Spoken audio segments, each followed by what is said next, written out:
Talven kylminä päivinä, varsinkin pakkasella, saattaa olla haastavaa hengittää. Nenä vuotaa, sitten se kylmä ja kuiva pakkasilma ärsyttää hengityselimistöä ja saattaa jopa yskittää. Helpoin apu tähän on nenähengitys.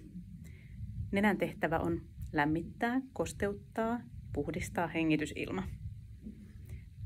Lisäksi nenäonteloissa syntyvä typpioksidi hoitaa hengitysteitä. Jos on vaikea hengittää nenän kautta, niin harjoittele nenähengitystä ensin sisällä, lämpimässä. Sitten kun menet sinne kylmään ilmaan, hidasta vauhtia, että nenä ehtii tottumaan siihen kylmempään ilmaan.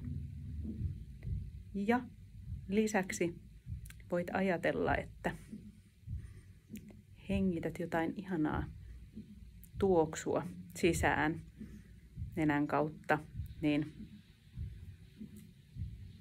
ilman kulkuväylät laajenee. Mutta muista hengittää nenän kautta.